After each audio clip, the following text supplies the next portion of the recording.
repetindo nos livros sem adequar, sem ajustar a nossa realidade.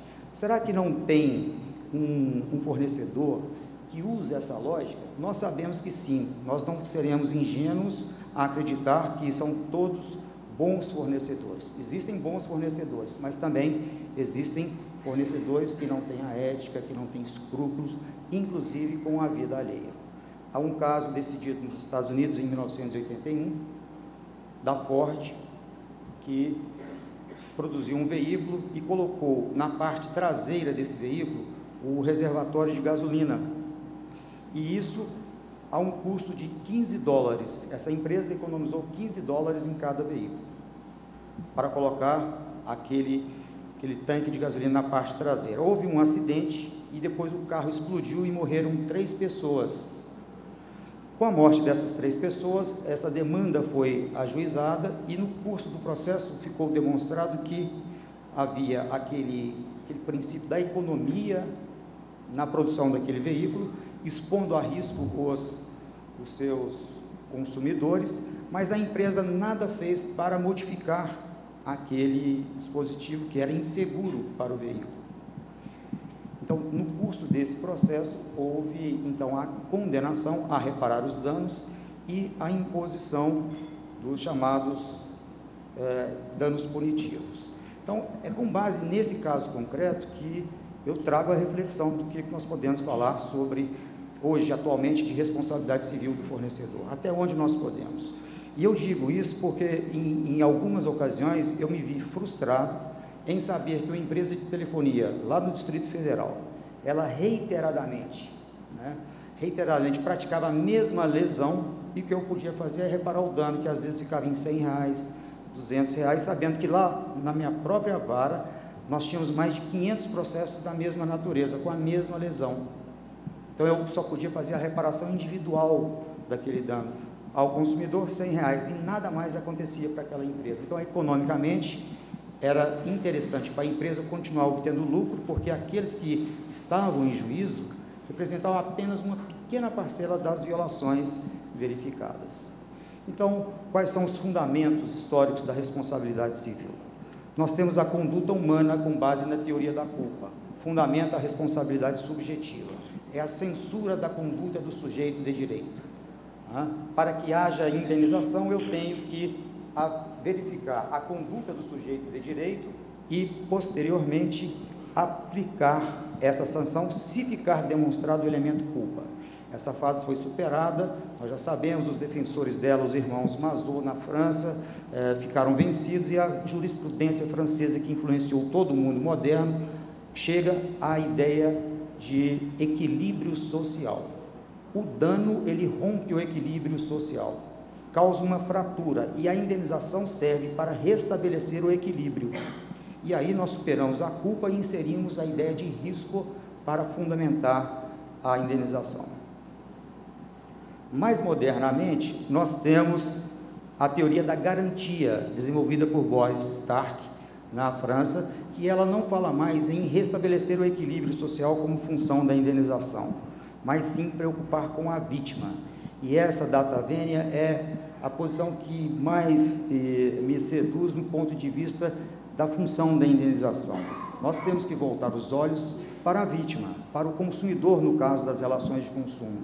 Não me importa imediatamente censurar a conduta do fornecedor. O que me importa, primeiramente, é reparar o dano sofrido pelo consumidor. Então, essa é a função primeira, que ele é desenvolvida com essa teoria da garantia da responsabilidade civil.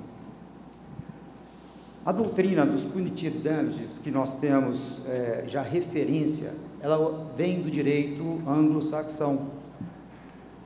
Há muita notícia que chega ao Brasil de forma equivocada, que aquilo há um exagero que leva à famosa indústria da indenização dos danos morais, e etc, etc. Mas não é bem assim como aqueles que tentam buscar a manutenção da situação da indenização no Brasil a respeito dessa teoria. Nós não estamos falando aqui da função punitiva do dano moral, realmente não é a indenização punitiva. A indenização punitiva, que vem do direito, especialmente do direito norte-americano, dos Estados Unidos, o juiz ele fixa uma verba para indenizar a vítima e a outra verba para punir. São duas verbas distintas. No Brasil, quando nós tratamos de dano moral, nós fixamos uma verba e, de acordo com a posição majoritária do Supremo Tribunal Federal, do Superior Tribunal de Justiça e de todos os juízos, esse valor do dano moral tem que cumprir a função compensatória, a função punitiva e a função preventiva, tudo numa verba só. O direito americano, ele destaca, ele fala, eu vou te pagar 1 bilhão, né, como o doutor Marcos referiu aqui naquele caso da Texaco, 1 bilhão a título de punição para censurar a sua conduta. Então, são verbas distintas. Então, o que é essa indenização punitiva? Significa a condenação do réu ao pagamento de uma quantia expressiva, significativa, em dinheiro ao autor da ação de indenização, cujo valor excede o montante necessário à reparação do dano material ou à compensação do dano moral. Tem a ideia de pena privada. Então, nós podemos falar em pena no direito civil. E aqueles que negam a pena do direito civil, eu faço apenas uma lembrança. O que está previsto no artigo 940 do Código Civil, quando estabelece o pagamento em dobro da repetição do indébito, da cobrança indevida? Aquilo não é dano moral e nem é dano material. Aquilo é uma pena civil. Para quem cobra uma dívida já paga, ele tem que pagar em dobro.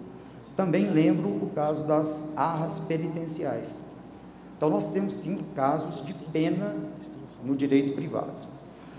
Agora, essa teoria dos punitive damages, ela ultrapassa aquele princípio da restitutio in integrum, que limita o valor da indenização à extensão do dano.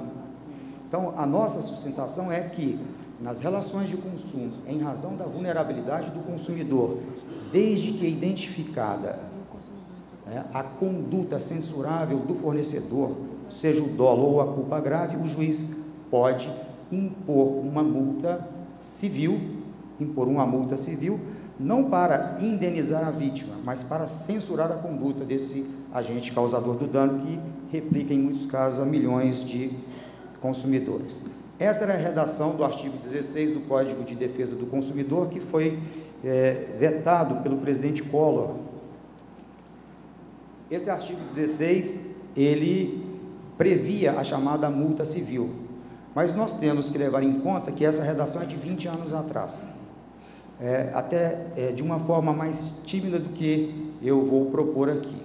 A redação diz o seguinte: se comprovada a alta periculosidade do produto ou serviço que provocou o dano, ou grave imprudência, negligência ou imperícia, o valor pode ser dessa multa civil de até 1 milhão de bônus do Tesouro Nacional, na ação proposta por qualquer legitimado à defesa do consumidor em juízo, a critério do juiz, de acordo com a gravidade e proporção do dano, bem como a situação econômica do responsável. Então, essa era a redação que foi vetada com a seguinte razão, ou as razões do veto.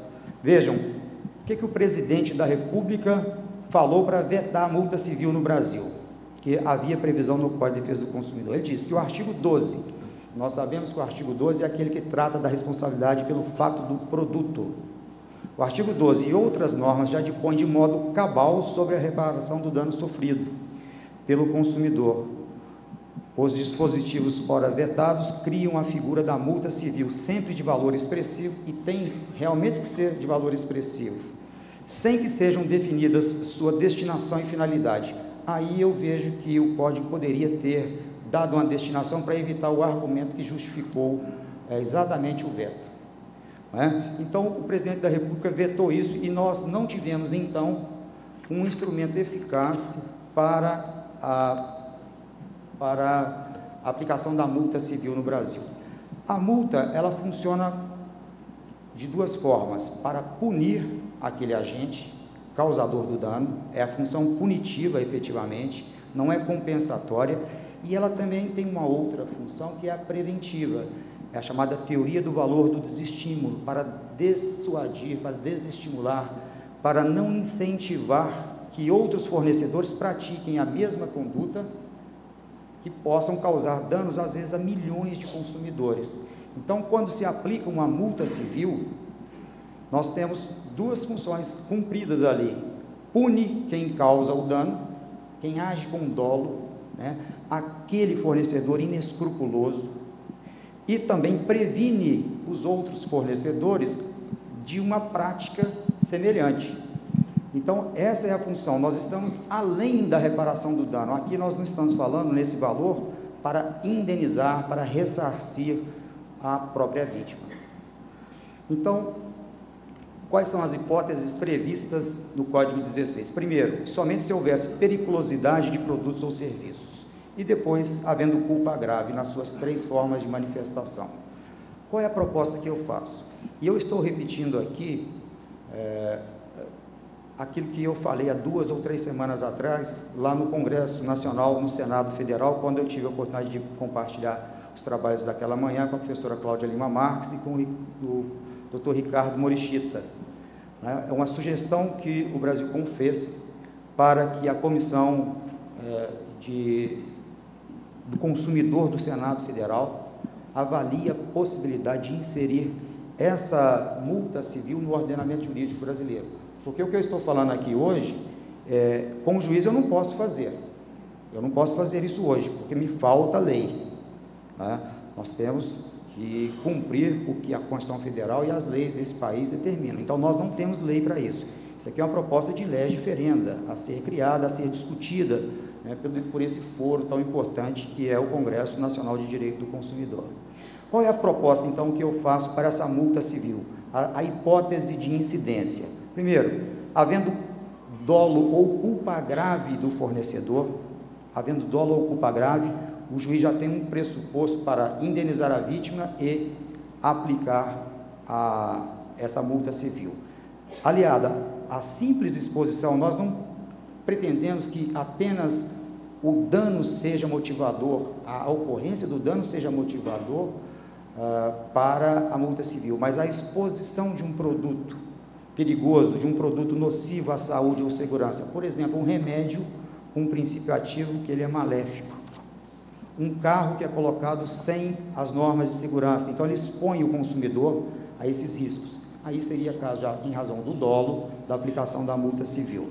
E também, não havendo, ou melhor, havendo o dano, seja ele material ou moral, identificado o dolo ou a culpa grave, seria a hipótese de incidência dessa multa civil. O que não pode, nós acreditamos que é uma simples negligência administrativa que vai ensejar a aplicação da multa civil. Por isso que o elemento subjetivo, aqui ele é muito importante ser analisado na multa civil. Nós não estamos mudando a responsabilidade objetiva do Código de Defesa do Consumidor, não. Ela continua objetiva, com a exceção ditada pelo meu caro Wesley, né? Lá do artigo 14, parágrafo 4º. A análise subjetiva é apenas para a aplicação da multa civil. Quem é que poderia promover essa multa civil, de acordo com a redação do artigo 16 do Código de Defesa do Consumidor? Somente aqueles que podem promover a ação coletiva. Então, a perspectiva vetada era de que somente os entes legitimados ativos para a condução autônoma e disjuntiva de um processo coletivo poderiam fazer isso. O consumidor individual não poderia fazer.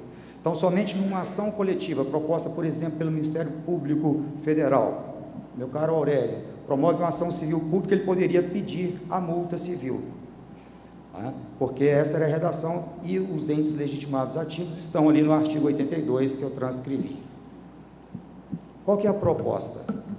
Mantenham essa possibilidade, havendo pedido, e eu penso que também a aplicação da multa civil tem que demandar pedido e direito de defesa por parte do fornecedor, mas havendo esse pedido numa ação coletiva, o juiz pode fixar essa multa civil. E também, aí é a inovação do meu ponto de vista que submeto à crítica, e também numa ação individual. Se eu ingresso com uma ação contra o Banco do Brasil e tenho ciência de que o Banco do Brasil pratica aquela mesma conduta lesiva dolosamente ou mediante uma culpa grave a milhões de correntistas no Brasil, eu posso pedir a reparação do meu dano e a aplicação da multa civil numa ação individual. Isso causa estranheza, curiosamente, e até de uma forma deselegante que eu ouvi esses dias num ambiente acadêmico, um ex-ministro do Supremo falando o seguinte: é que qualquer juiz de subúrbio poderia dar